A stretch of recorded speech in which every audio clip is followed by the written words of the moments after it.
Kadang-kadang kita masih berpikir persembahan itu hanya dalam rupa uang. Sehingga apapun kita pun keadaan pas mau pergi gereja itu seringkali ada dua hal yang kita ucapkan. Mama, persembahan dong. Pernah ngomong begitu toh? Itu agak sopan. Yang kedua ini yang biasa kurang sopan. Mama, ada uang kici. Yang pertama tuh persembahan, itu agak baik itu. Tapi yang kedua ada uang kici.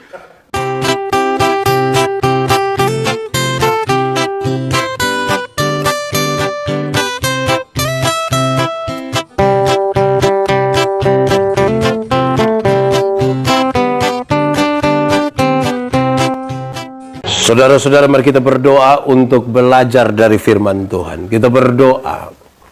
Tuhan Allah, kami mohon kepadamu, kuatkanlah dan teguhkanlah iman kami, supaya waktu di mana kami akan belajar dari firman Tuhan, sungguh itu menjadi waktu terbaik buat kami. Berkati kami semua, baik yang ada di sini, baik semua jemaat Facebook yang mengikutinya. Biarlah dalam sukacita dan damai sejahtera Tuhan, kami belajar dari firman-Mu. Kami rindu pada firman-Mu. Berfirmanlah bagi kami Tuhan, dalam nama Yesus, firman yang hidup itu kami berdoa. Amin. Bapak Ibu saudara-saudara semua, shalom. Di dalam sukacita kita malam hari ini, saya mau ajak kita untuk merenungkan satu bagian pembacaan Alkitab menurut Roma pasal 12 ayat 1 sampai ayat yang ke-8. Surat Roma pasal 12 ayat 1 sampai ayat yang ke-8. Yang sudah dapat katakan amin. Kita akan baca bersaut-sautan. Saya baca ayat-ayat bilangan ganjil dan bilangan genap. Saudara baca menurut Roma pasal 12 ayat 1 sampai ayat yang ke-8, persembahan yang benar. Karena itu saudara-saudara, demi kemurahan Allah aku menasihatkan kamu supaya kamu mempersembahkan tubuhmu sebagai persembahan yang hidup, yang kudus dan yang berkenan kepada Allah. Itulah ibadahmu yang sejati. Janganlah kamu menjadi serupa dengan dunia ini, tetapi berubahlah oleh pembaruan tubuhmu, sehingga kamu dapat membedakan anak-anak tentang Allah, apa yang baik, yang berkenan kepada Allah dan yang sempurna. Berdasarkan kasih karunia yang dianugerahkan kepadaku, aku berkata kepada setiap orang di antara kamu, janganlah kamu memikirkan hal-hal yang lebih tinggi daripada yang patut kamu pikirkan, tetapi hendaklah kamu berpikir begitu rupa sehingga kamu menguasai diri menurut ukuran iman yang dikaruniakan Allah kepada kamu masing-masing. Sebab sama seperti pada satu tubuh kita mempunyai banyak anggota, tetapi tidak semua anggota itu mempunyai tugas yang sama. Demikian juga kita, walaupun banyak adalah satu tubuh di dalam Kristus, tetapi kita masing-masing adalah anggota yang seorang terhadap yang lain. Demikianlah kita mempunyai karunia yang berlainan menurut kasih karunia yang dianugerahkan kepada kita. Jika karunia itu adalah waktu berbuat, baiklah kita melakukannya sesuai dengan iman kita. Jika karunia untuk melayani, baiklah kita melayani. Jika karunia untuk mengajar, baiklah kita mengajar. Jika karunia untuk menasihati, baiklah kita menasihati. Siapa yang membagi-bagikan sesuatu, hendaklah ia melakukannya dengan hati yang ikhlas. Siapa yang memberi pinjaman, hendaklah ia melakukannya dengan rajin. Siapa yang menunjukkan kemurahan, hendaklah ia melakukannya dengan sukacita. Demikian firman Tuhan. Berbahagia setiap orang yang mendengar firman, memelihara dan melakukan dalam hidup setiap hari. Shalom. Sekali lagi yang ada di sini, shalom semuanya. Malam yang penuh sukacita ini, malam penuh berkat, saya ajak kita untuk merenungkan satu bagian, karena ini menjadi pertanyaan dan permintaan banyak sekali yang mengikutinya. Mereka minta saya berbicara di sekitar persembahan dan ibadah, dan karena itu saya pilih bagian ini untuk kita renungkan bersama-sama.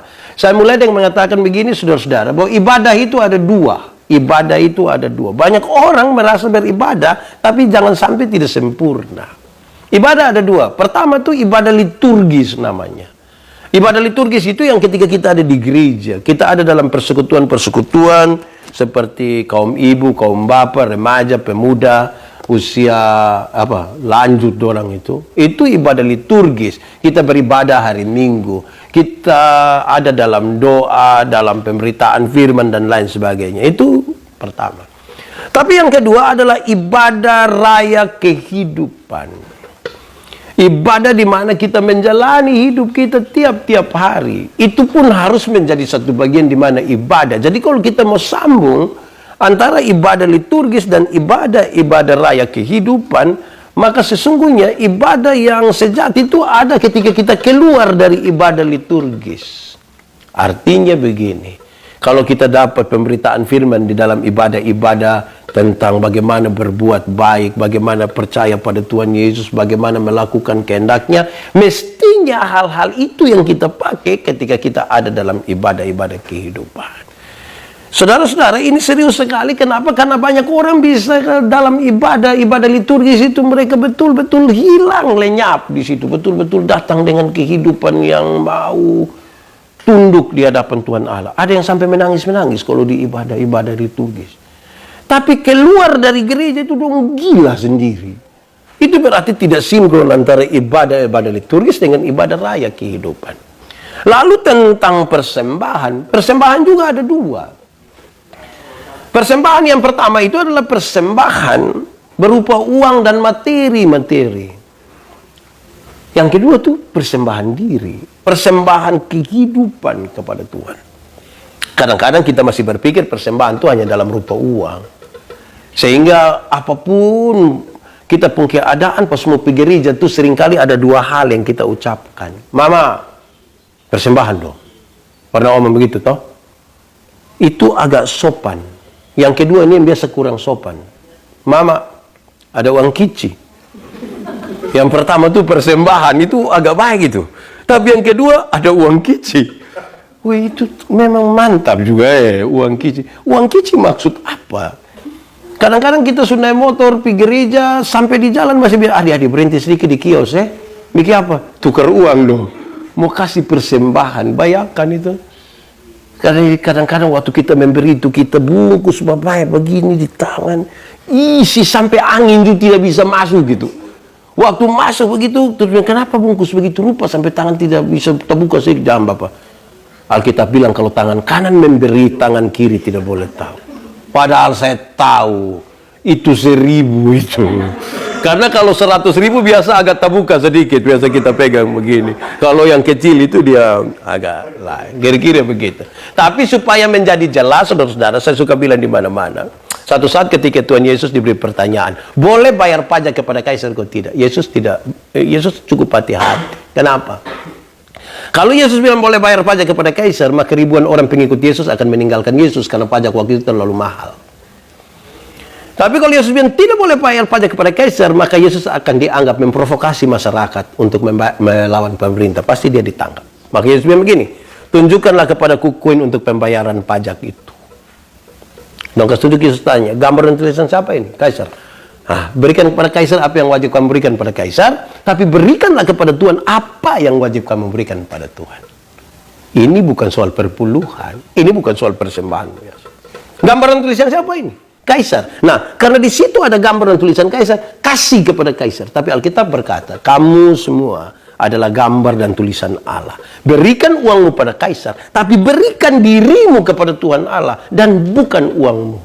Diri kepada Tuhan, bukan uang kepada Tuhan. Supaya jangan ada orang bilang begini, Bapak Pendeta, saya memang tidak pergi gereja Bapak, tapi saya pun persembahan pi. Oh, itu memang terlalu. Pernah dengar itu kalimat? Atau sendiri omong bilang, beta capek kosan bus pi, Bapak persembahan. Di surga tidak ada kios jual supermi. Ya kita tidak sementara bikin persembahan, itu kumpul uang untuk bawa pi surga. Tidak, persembahan diri. Saudara-saudara, sebelum kita lebih jauh untuk memahami itu, berdasarkan pembacaan ini, saya ingin untuk mengelompokkan 1-2 hal supaya kita renungkan kira-kira kita ada di bagian mana. Saya kira ada 3 kelompok di sini. Dalam pembacaan ini tersirat 1, ada kemungkinan itu ada orang-orang yang tidak mengasihi Tuhan dan tidak mengasihi sesama. Ada orang yang Tuhan dia tidak kasihi dan sesama dia tidak kasihi. Orang-orang seperti ini menarik sekali. Kenapa? Karena pasti dia tidak takut Tuhan. Orang yang tidak mengasihi Tuhan, pasti dia tidak takut Tuhan. Pasti dia tidak takut Tuhan. Dia santai-santai saja. Atau yang kedua berkaitan dengan itu, karena dia tidak takut Tuhan, maka dia tidak takut resiko karena tidak takut Tuhan. Kau dia tidak takut Tuhan. Resiko apapun, dia biasa. Kau hidup hanya sekali, satu nikmati. Tidak apa-apa juga. Karena memang hidup perlu dinikmati. Tapi kalau dalam kehidupan itu tidak takut Tuhan, itu yang biasa jadi soal. Saudara-saudara, dalam kaitan dengan itu yang ketiga, orang-orang yang tidak mengasihi Tuhan dan tidak mengasihi sesama tuh, dia punya indera rohaninya itu tidak aktif. Dia punya indera rohani tidak aktif. Off terus. Mati terus. Itu lonceng gereja biar bunyi sampai 100 kali itu dia susah. Saya berkhotbah di pedalaman TTS. Saya bilang begini, orang Timur kenal dua macam bunyi gong. Orang Timur menyebut gong itu dengan sebutan sene. Bunyi gong pertama tuh bilang begini, teng, teng, teng, teng, teng, teng, teng, teng, teng. Ini bunyi lonceng gereja. Waktu dengar bunyi lonceng gereja ini, banyak suami akan bilang kepada dia puisi, bilang begini, Mama, Om Naokit, Mama pikas kita, Mama pikas kita. Itu kalau bunyi gong pertama. Ada bunyi gong yang kedua, ini dia put tempo sedikit lebih cepat. Dia pembunyi bilang begini, titu, titu, titu, titu, titu, titu, titu, titu, titu, titu. Itu bunyi gong apa? Pesta. Apalagi di kefa ya dia. Kalau bunyi gong pesta itu, suami-suami yang tadi omong bilang, Mama, Om Naokit, sekarang dia ganti, Mama, Om Paokit. Lu tunggu kok sayampi. Itu besok baru dia pulang. Tahu dia pi untuk apa kita juga pusing lah. Tapi rupa-rupanya karena dia punya indera rohani itu mati, panggilan beribadah itu sangat sulit untuk didengar. Tapi kalau panggilan-panggilan duniawi itu memang paling bisa didengar. Saya pernah bilang begini, kalau jam 5 pesta, jam 5 ibadah, pilih mana? Jam 5 pesta, jam 5 ibadah. Pilih mana? Pilih pesta juga tidak apa-apalah. Jangan terlalu rohani juga. Yang menjadi menarik bukan pilihannya, tapi yang menarik itu adalah alasan di balik pilihan itu. Om, kenapa tidak pi ibadah mau pi pesta? Aduh Pak Pendeta, minta maaf. Tuan rumah undang langsung. Kalau tuan rumah undang langsung tuh kayak kita ke perasaan yang aduh, apalagi yang undang langsung nih RT lah ya, aduh bapak mantu lah, itu perasaan. Kita perasaan itu. Tapi kalau saya yang tanya jangan omong begitu. Bapak, kenapa tidak pi ibadah mau pi pesta? Pak Pendeta minta maaf, tuan rumah undang langsung. Oh, Bapak mau Tuhan undang langsung. Di sini ada yang mau Tuhan undang langsung, ha? Supaya kita minta Tuhan undang dia sekarang. Pi memang sekarang, supaya kalau kita terlalu perasaan dan manusia, nah biar Tuhan undang langsung, saya begitu. Amin kok. Jadi jangan kasih mati kita punya apa ya, indera rohani itu. Itu tanda kita tidak takut Tuhan sama sekali. Saudara-saudara, bahkan orang-orang yang tidak mengasihi Tuhan dan tidak mengasihi sesama itu sesungguhnya mereka telah menjadi hamba dosa. Apa yang dosa mau itu saya yang dia ikut. Dia pun hidup, dia persembahkan bagi dunia ini tanpa sadar ini. Kadang-kadang juga disadari. Karena itu saudara-saudara jangan heran, orang-orang yang tidak takut Tuhan dan yang tidak mengasihi sesama, tidak mengasihi Tuhan, sesungguhnya dia memiliki sebuah damai sejahtera yang semu. Damai sejahtera yang semu itu artinya kelihatan itu orang itu memang mantap. Kayak aman-aman dong rumah tangga. Dong pi gereja, pi pesta itu suka pakai pakaian seragam. Sambil jalan angkat-angkat tangan, dada orang begini nih. Wih, terlalu mungkin dong beli sopak mungkin jalan sama-sama. Tidak soal di situ. Tapi jangan sampai itu semu. Semu dalam pengertian kelihatan oleh orang lain seolah-olah kita bahagia, tapi sesungguhnya itu hanya kulit luar, tidak bahagia. Waktu mau suruh baptua pakai itu batik yang seragam, tiap hari lu hanya bahagia. Tapi sudah lah, ais tua yang suruh pakai mau ke mana lah. Jadi semu. Tapi keluarga di sini donson begitu. Tong. Iya begitu. Apalagi Rian mau nikah lah ini nanti pakai seragam terus. Nah, baik saudara-saudara, itu kelompok yang pertama, orang yang tidak mengasihi Tuhan dan juga tidak mengasihi sesama. Betapa susahnya kalau kita ada di kelompok itu. Tapi kita bisa identifikasi diri. Kedua, ada kelompok adalah orang-orang yang menjadi hamba agama. Hamba agama. Itu orang beragama minta ampun. Tapi dong hamba agama. Maksudnya begini.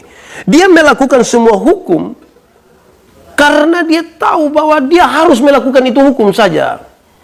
Seringkali dia tertekan karena itu hukum. Jangan mencuri. Oh, dia tidak berani curi. Bukan karena dia tahu pencuri itu tidak baik. Berani pencuri, tapi tangan kena potong. Bahaya itu. Woi, lebih lakukan. Berarti otomatis. Dia sesungguhnya tertekan.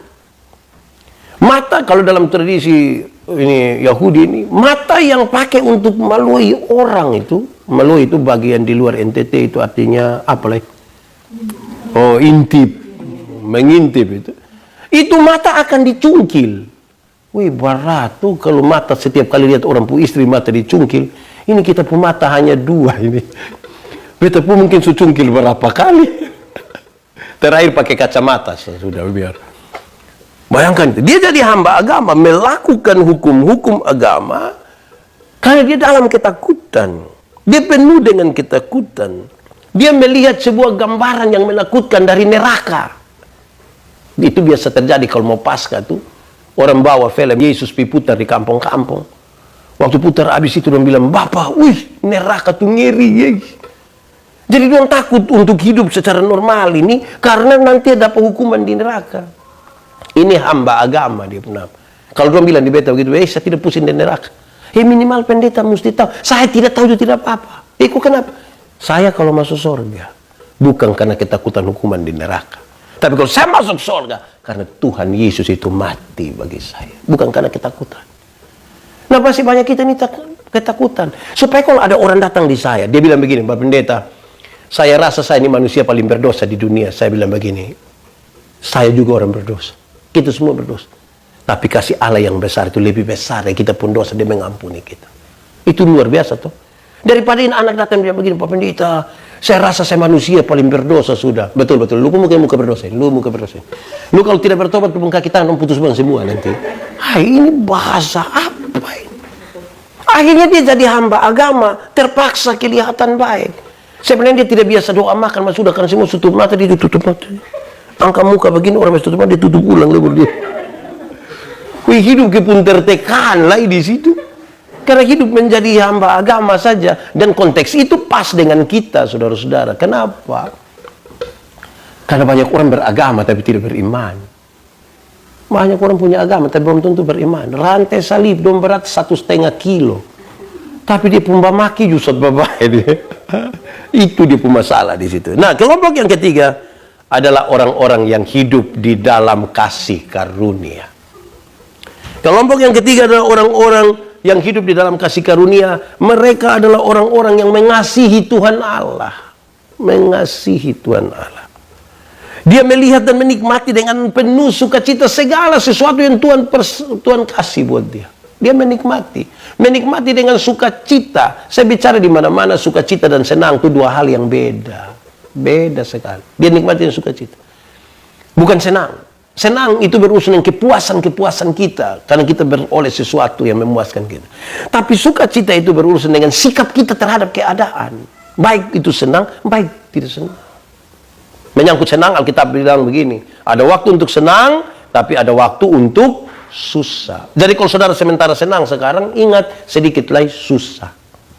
Atau kalau saudara sementara susah sekarang, mungkin sedikit lagi sumati. Karena kita tidak tahu kita hidup sampai kapan. Tetapi menyangkut sukacita, Alkitab berkata, bersukacitalah senantiasa. Baik waktu senang, baik waktu susah. Kalau senang yang kita cari, dunia bisa berikan buat kita. Tapi kalau sukacita yang kita cari, hanya bisa kita temukan di dalam Tuhan. Banyak orang cari Tuhan ini masih cari senang, bukan cari sukacita. Uang yang banyak bisa membeli kesenangan, tapi tidak dengan sukacita. Senang itu bagian dari sukacita, tapi senang itu bukan sukacita. Sama kayak ban itu bagian dari oto, tapi ban itu bukan oto. Supaya jangan baru naik ban kira sudah naik oto. Dia itu kayak anak TK dulu itu. Begitu. Nah, kalau saudara mau butuh senang, pilih posa. Kita pilih tangan-tangan saja baik. Bikin senang-senang diri. Senang apa? Orang lain belanja baru kita hanya lihat, senang. Dong isi di kantong kita lihat lama-lama kita bilang foto beta do di sini. Orang pulang bawa barang, kita pulang bawa foto. Jadi orang menikmati segala sesuatu yang Tuhan berikan dengan penuh sukacita. Damai sejahtera Allah mengisi dan memerintah di dalam hatinya. Dalam situasi apapun. Dalam situasi apapun. Nah, itu yang membuat orang bersukacita. Saudara-saudara, pembacaan ini kasih tahu kita bagaimana kita memahami kemurahan Allah. Kemurahan Allah. Kemurahan Allah, bahwa hidup ini sesungguhnya adalah kemurahan Allah.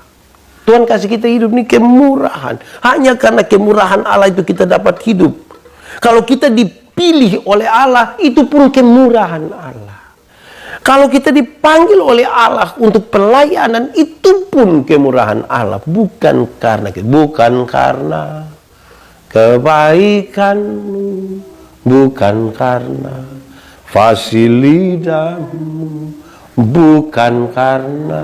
Saudara tahu lagu ini kok? Kalau tahu nanti Asmur menyanyi ya. Kita dengar khotbah dulu. Kita dengar khotbah dulu. Ini luar biasa. Kalau kita diselamatkan, itu hanya karena kemurahan Allah. Amin kok? Jadi supaya kita lihat hidup itu kemurahan, dipanggil itu kemurahan, dipilih itu kemurahan, dan kalau kita diselamatkan, itu hanya karena kemurahan Allah. Bukan karena kita. Itu hak prerogatif dari Tuhan Allah untuk panggil kita. Supaya tidak boleh ada orang yang menyombongkan dirinya.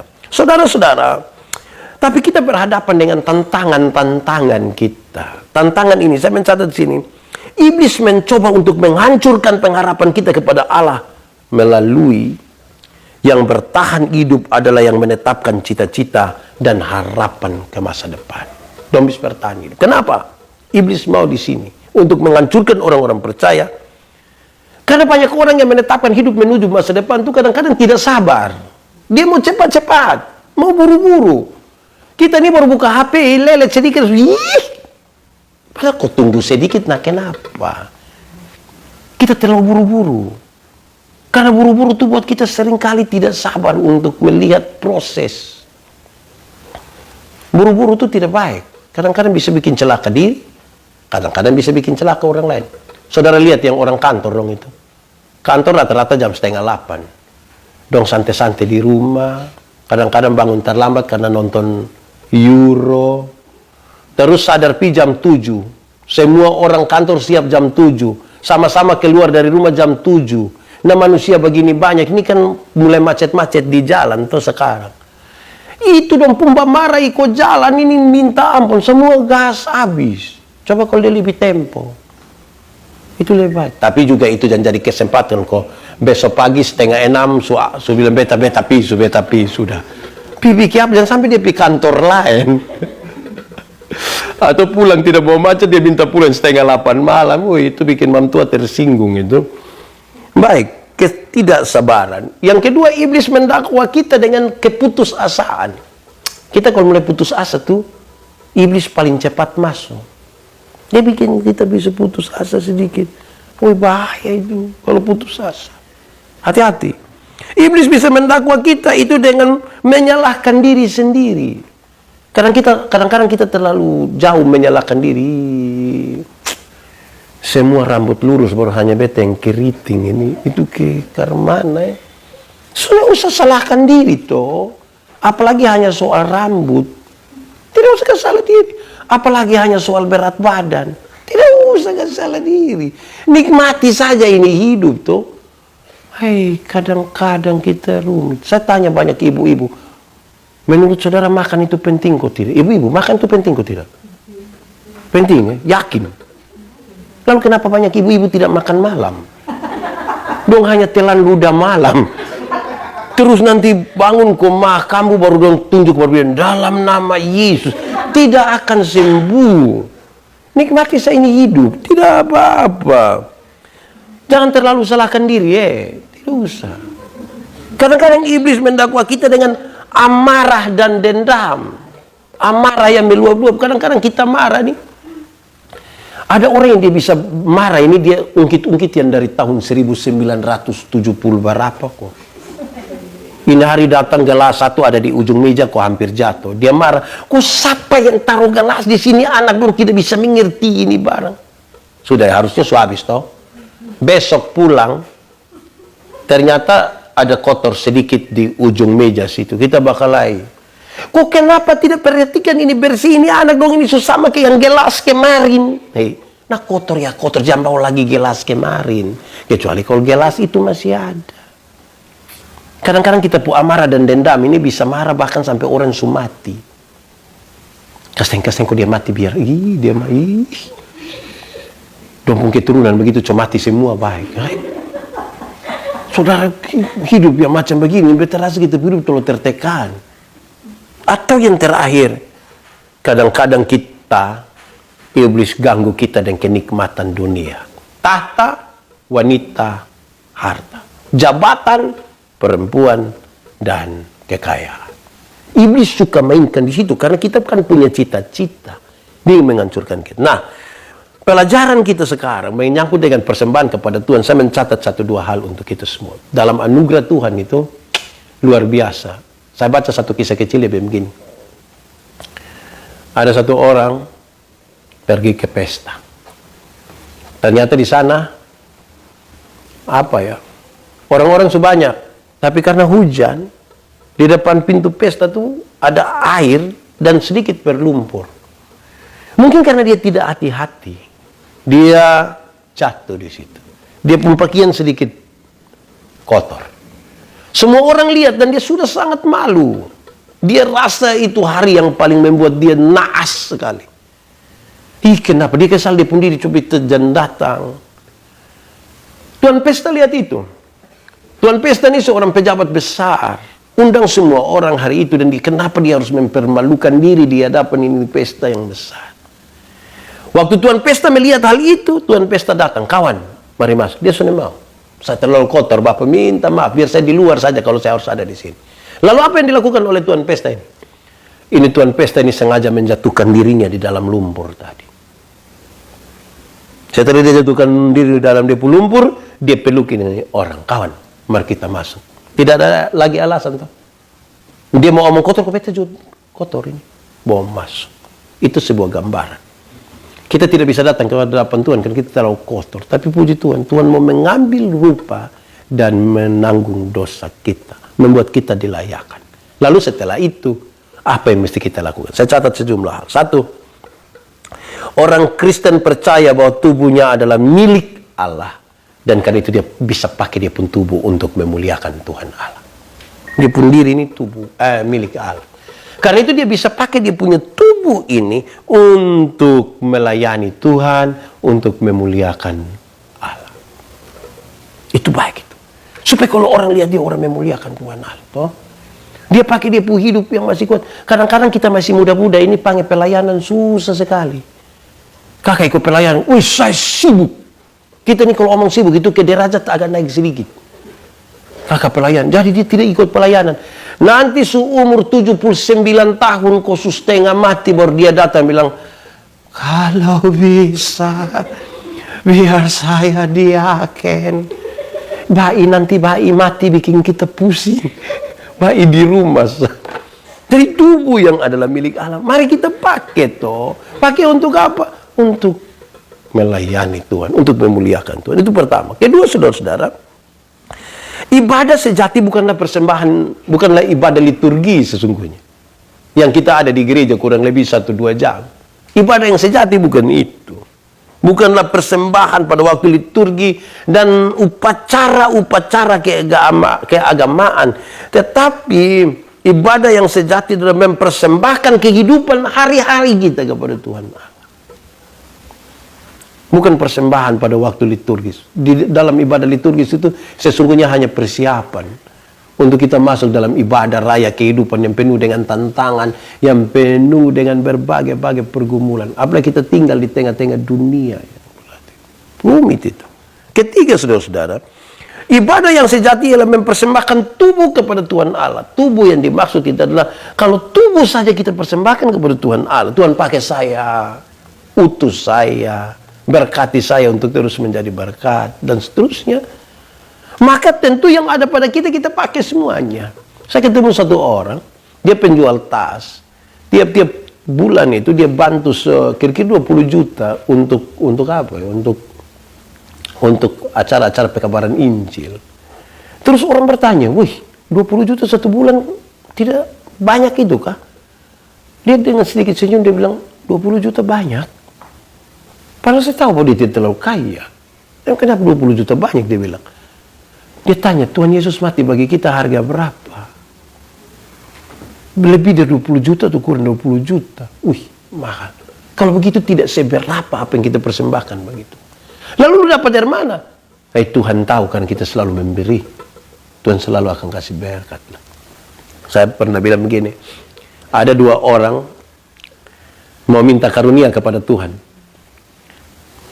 Waktu yang 2 datang kepada Tuhan, ternyata karunia tinggal 2. Yang satu karunia memberi, satu karunia menerima.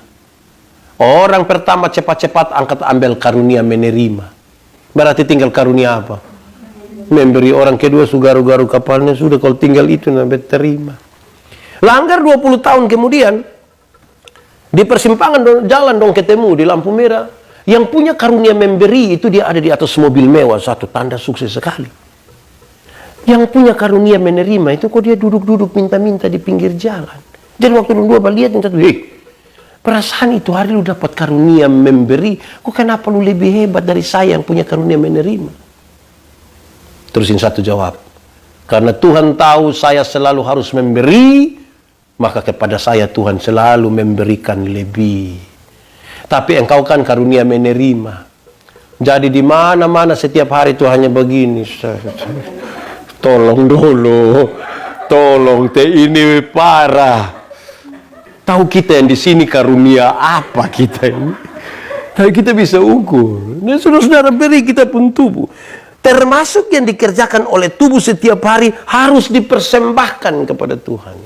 Apa yang kita pun tubuh lakukan, itu persembahkanlah kepada Tuhan. Jangan berusaha untuk menyesuaikan diri dengan kehidupan ini.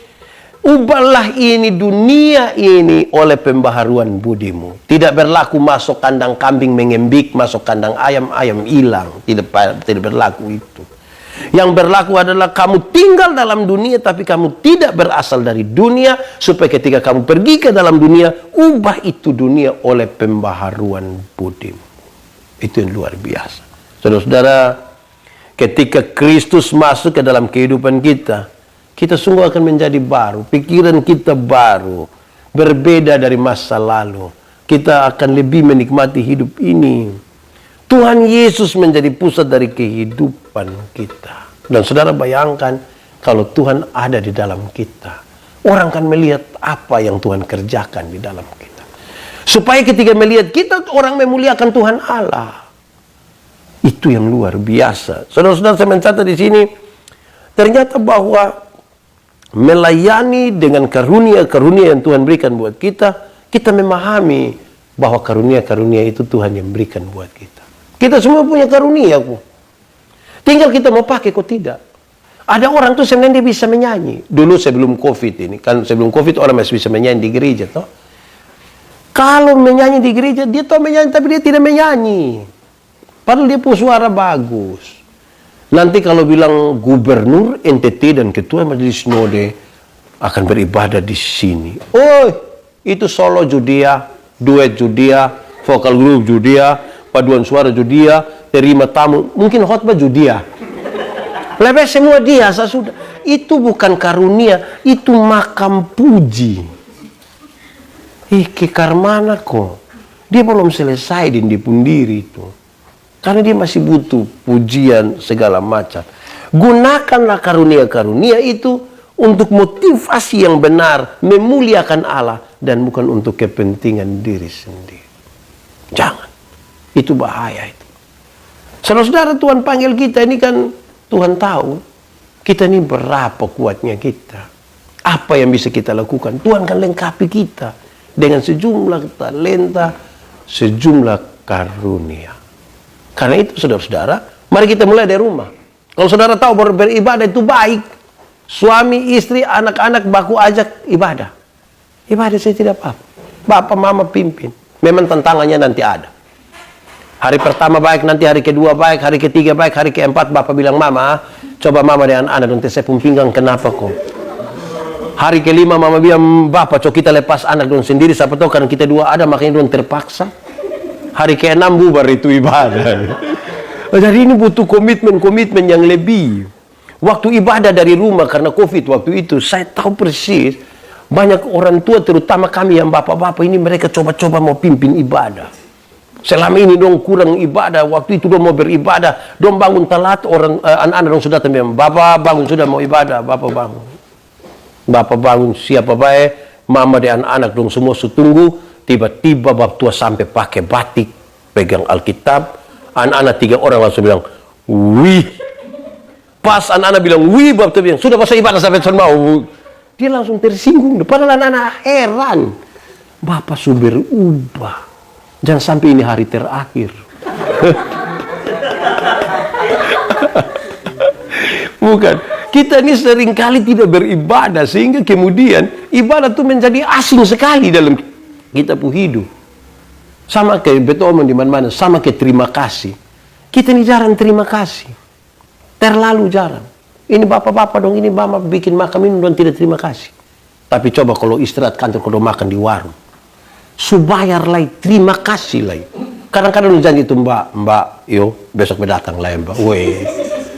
Makanya bikin coba malam-malam mama siap makan minum, habis coba apa bilang, mama terima kasih.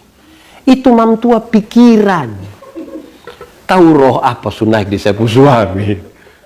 Tapi kan kita karena tidak terbiasa dan terima kasih. Kalau kita terbiasa dengan hal baik, saya kira itu menjadi hal yang ringan, yang indah, yang gampang. Semua bisa dijalankan dengan baik. Saudara-saudara, walaupun malam penuh berkat ini jam 10 malam, teman-teman di Papua harusnya jam tidur kan jam 11 malam. Teman-teman yang ada di Indonesia Barat sebenarnya banyak yang baru pulang kerja dan capek. Tapi banyak yang masih mengikuti. Terima kasih banyak. Mereka bilang kepada saya, Pak Pendeta, kami jarang baca Alkitab, kami jarang beribadah bersama. Tapi terima kasih lewat acara ini kami bisa sama-sama, duduk sama-sama. Walaupun kami satu suka 4 tunjuk satu. Pas khotbah kena di bab tua, mam itu. Dengar Bapak. Nanti besok saya putar ulang.